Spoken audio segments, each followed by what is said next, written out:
Let's face this truth.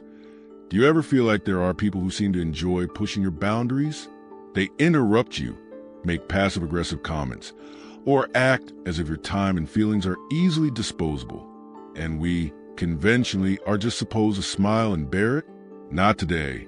If you're tired of putting up with people who disrespect you, this video is for you.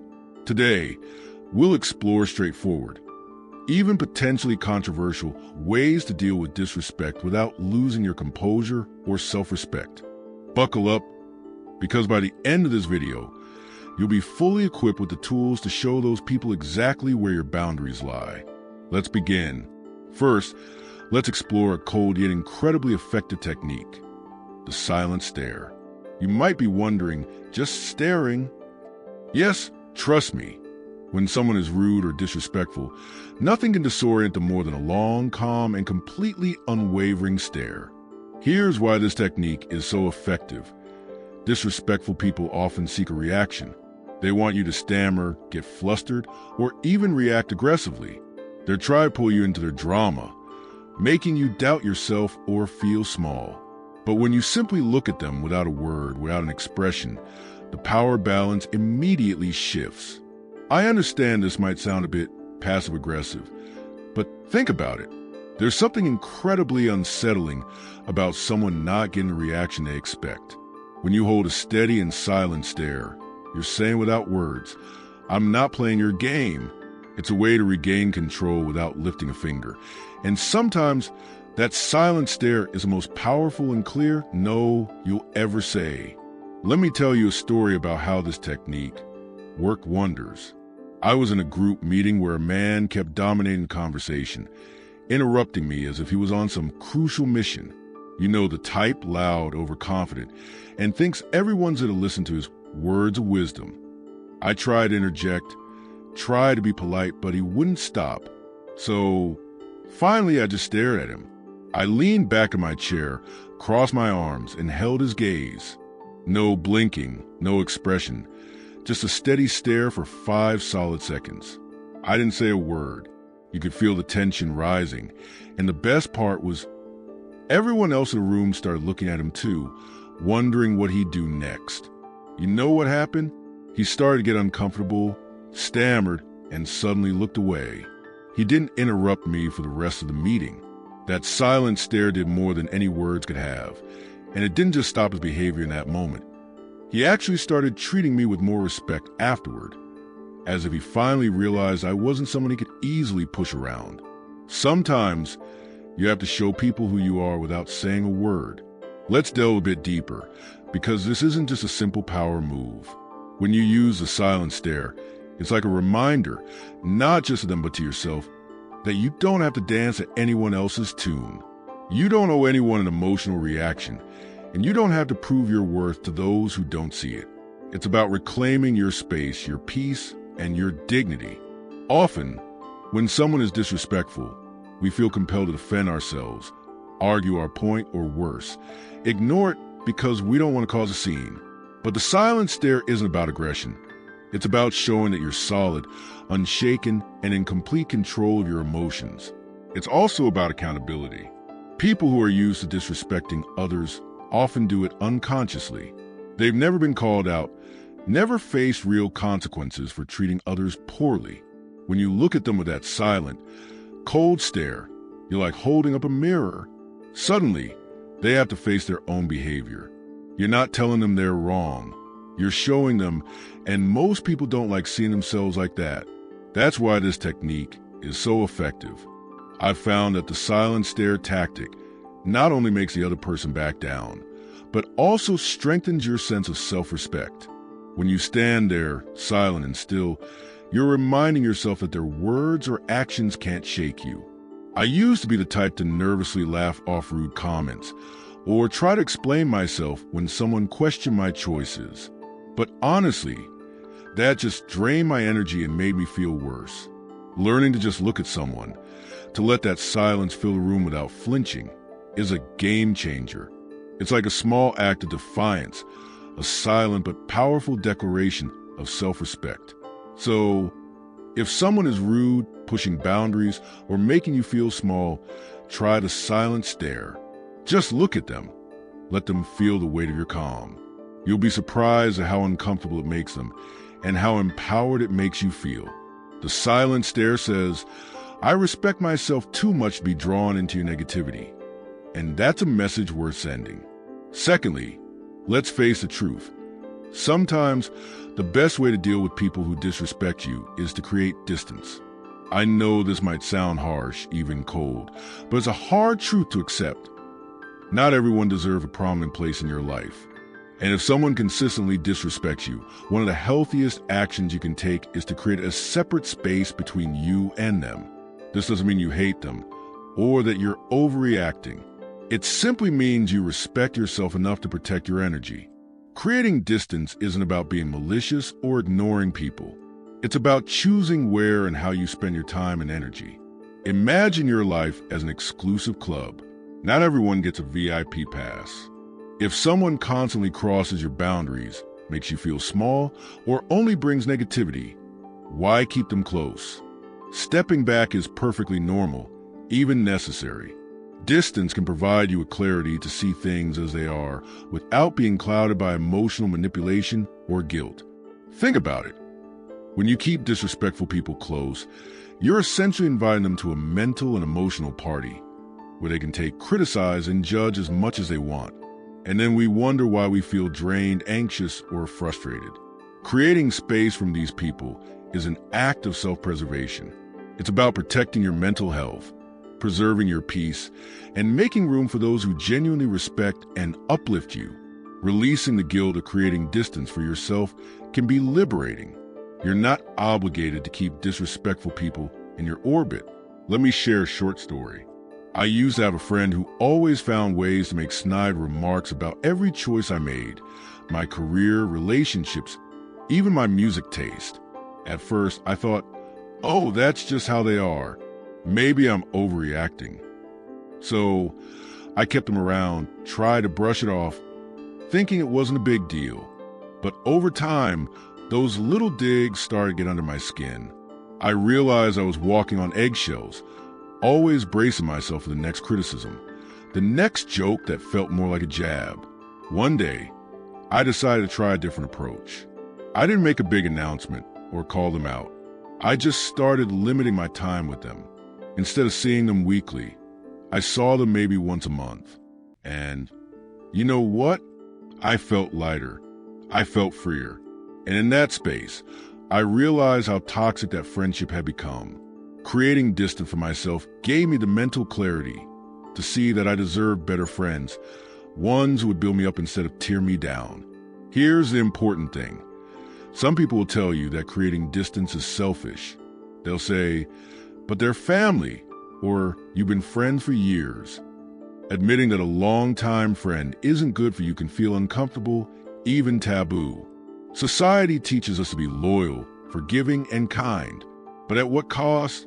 Here's a little secret. Protecting your peace isn't selfish. It's necessary. You're not here to be anyone's emotional punching bag or their constant source of validation. Sometimes the best way to show someone you've had enough is to simply step back. This is where it gets profound. Creating distance is a powerful reminder that you are your own priority. You don't have to play the role that others have assigned to you. You don't owe anyone access to your mind, time, or emotions. When you put a little distance between yourself and disrespectful people, you're making a statement that your well-being comes first. And that's not just self-care, it's self-respect. Distance also gives you the opportunity to refocus on relationships that matter, the ones that truly uplift you. Think about it. The more time you spend with people who respect you, the more confident and fulfilled you feel. The less time you spend with those who bring you down, the less space they have to impact your thoughts, moods, and life. I used to feel so guilty about creating distance from people, even when they weren't treating me well. I'd think, what do they think I don't care? Or maybe I'm overreacting. But over time, I learned that creating distance for myself isn't just about removing negativity. It's about creating space for growth. When I started allowing myself to create distance from disrespectful people, I felt a new kind of freedom. I had more energy, more peace, and a clearer vision of who I wanted in my life. So, here's my challenge to you. Think about the people in your life who consistently disrespect you, the ones who make you feel small or drained. Then ask yourself, do they really deserve this much access to me? Chuk Chan Roy, De La Bandai Tiang on Quadon Ban Bandu. And finally, let's talk about a classic but timeless technique. Hold your head high. I know this might sound like a cliche, but trust me, it's truly gold when you're dealing with disrespectful people. The key thing to understand is that when someone disrespects you, they're betting on making you feel small. They want you to doubt yourself, bow your head, shrink away. But when you stand tall and hold your head high, you're saying without words, I know exactly who I am, and nothing you say or do can make me feel less than. This is a power of confidence. It makes disrespectful people uncomfortable. Why? Because they rely on the idea that their words or actions have the power to affect you, to control you. When you refuse to let their disrespect touch you, when you literally stand taller and hold your head high, you're showing them they don't have the power to bring you down. You can't be broken, and those who thrive on disrespect don't know what to do with that. It throws them off balance, makes them doubt their own power, not yours. I remember once being in a situation with someone who couldn't resist throwing little insults my way every time we met. You know the type, always with a smirk, always with a joke that felt more like an attack. I used to try to ignore it, but honestly, it got to me. I found myself dreading being around them, feeling like I had to defend myself every time. But then one day, I decided I was tired of feeling small. I showed up with my shoulders back, head high, and every time they made one of their little comments, I just looked them straight in the eyes, smiled, and carried on like nothing happened. And you know what happened? They actually started to back down. It was like they could sense that their comments no longer reached me, that I was above that nonsense, and suddenly their power faded. There's something magnetic about holding your head high. It's like a silent force field that says, I can't be touched. Here's the crux of it. Disrespectful people often hate seeing you confident. It disrupts their worldview. They want to believe they're above you, that they have something on you, and when you walk with confidence, it shatters that narrative. To them, it's almost an insult. Society doesn't always know what to do with unapologetically confident people, especially when they refuse to let someone else's negativity define them. And let's be real, that can make you a bit of a target. But here's the important thing. Holding your head high isn't about them. It's about you. It's about living as if you're fully aware of your worth, as if you have nothing to prove, and that can feel like a radical act of self-respect. When you hold your head high, you're making a statement about your self-worth. You're declaring that no matter what, you see yourself as valuable, worthy of respect, and inherently enough. And here's the deeper message. Self-worth isn't something you earn from others. It's something you affirm for yourself. Regardless of what others think or say, you're walking through life as if you already have everything you need inside you. Because you do. Holding your head high is a constant reminder that you are the main character in your own story, that other people's opinions don't have a right to make you feel less than. And the beauty of it is, the more you practice this, the less other people's disrespect registers. You'll be too busy living your own life, too secure in who you are, to be bothered by anyone else's attempts to bring you down. This didn't come naturally to me. I used to be the person who would hunch over, avoid eye contact, and just shrink away when people criticized or dismissed me. It felt safer to disappear somehow. But over time, I started to notice that every time I held my head high, every time I refused to let someone's negativity seep into my spirit, I felt stronger. It was like I was reminding myself over and over that I don't need anyone's approval to feel worthy. I could simply stand tall in who I am. Holding your head high isn't just about physical posture. It's about mental posture. Walk into every room as if you belong there. Don't shrink yourself to fit someone else's idea of who you should be. If someone makes a snide comment, let it roll off you. They're not seeing the real you. They're projecting their own insecurities. So why let it bother you? Here's my challenge to you. The next time you feel disrespected, whether it's a subtle dig or a full-blown insult, don't react. Instead, take a deep breath, pull your shoulders back, and hold your head high. Look them straight in the eye as if to say, I see you, but I'm above this. You'll feel a surge of confidence, a sense of peace that comes from knowing their words have no power over you. Holding your head high isn't just good posture. It's a powerful silent declaration of your self-respect. It says, I know who I am, I value who I am, and nothing you say can change that. Because ultimately, respect starts with you. The more you respect yourself, the less room there is for other people's disrespect to take hold. Stand tall, own your worth, and remember that you deserve every bit of that confidence. And there you have it, ways to deal with people who don't get it, and probably never will. Life is too short to spend it bending over backwards for people who don't see your worth.